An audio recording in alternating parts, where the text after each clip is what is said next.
One विभागात कोट्यवधी रुपयांचा भ्रष्टाचार झाल्याचा गंभीर आरोप सध्या करण्यात आलेला आहे। आणि आता फक्त आरोप नाही आहे, तर या भ्रष्टाचारासंदर्भात थेट मुख्यमंत्र्यांना देखील तक्रार करण्यात आलेली आहे आणि ज्याचं पत्र आता टाइम्स ऑफ महाराष्ट्राच्या हाती लागलेलं आहे। विशेष म्हणजे वन विभागातील जे पूर्व पावसाळी वृक्ष लागवड आहे, तसंच वन जमिनीवरील प्रकरणांमध्ये अनियमितता ज्या अधिकाऱ्याला आढळून आली, त्या अधिकाऱ्याने हे प्रकरण जेव्हा बाहेर काढण्याचा प्रयत्न केला, तेव्हा त्याच अधिकाऱ्याला पोलिसांमध्ये तुम्ही गुन्हा दाखल करू अशी धमकी दिल्याचा आरोप करण्यात आलेला आहे। आता हा आरोप कोणी केलेला आहे, तर ज्यांच्यावरती हा आरोप झालेला आहे ते वनसंरक्षक आशिष ठाकरे आहेत आणि आरोप केलेल्या आहेत त्याच विभागात काम करणाऱ्या जालिंदर पाटील यांच्या पत्नी वंदना पाटील यांनी हा आरोप केलेला आहे। फक्त आरोपच केलेला नाही आहे, तर वंदना पाटील यांनी थेट मुख्यमंत्री देवेंद्र फडणवीस यांना पत्र लिहून याची तक्रार केलेली आहे आणि यावरती कारवाई करण्याची त्यांनी मागणी केलेली आहे। आता या तक्रारीनुसार 2025 मधील पूर्व पावसाळी वृक्ष लागवड मोहिमेसाठी जवळपास 12 कोटी रुपये यांचा खर्च करण्यात आलेला होता।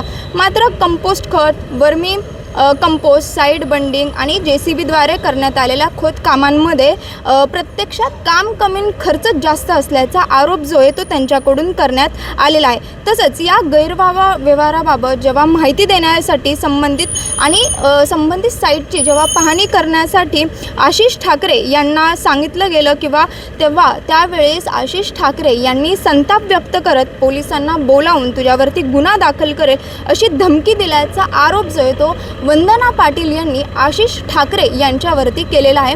शेजारील दृश्यांमध्ये तुम्ही बघू शकता की संपूर्ण पत्र जे आहे ते आता टाइम्स ऑफ महाराष्ट्राच्या हाती लागलेले आहे। या धमकीचं किंवा त्यांनी कशा प्रकारे ही तक्रार जी आहे ती मुख्यमंत्र्यांकडे केलेली आहे। यासोबतच त्यांनी या संपूर्ण प्रकरणात CCTV देखील तपासण्यात यावे अशी मागणी केली।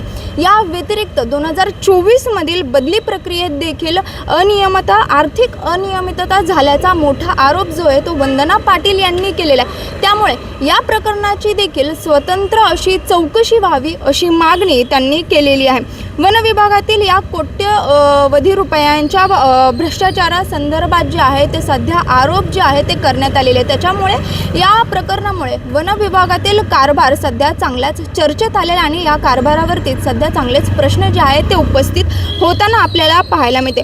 त्यामुळे वन विभागातील या कोट्यवधी रुपयांच्या कामांचे जे भ्रष्टाचाराचे आरोप आहेत, तसंच अधिकाऱ्याला जर धमकी करण्याचा जो आरोप करण्यात आलेला आहे आणि यासोबतच CCTV फुटेज तपासण्याची ही जी मागणी आहे, या संपूर्ण प्रकरणामुळे वन विभागातील हा कारभार जो आहे तो नेमका चाललाय तरी कशा प्रकारे असा सवाल सध्या उपस्थित केला जातोय।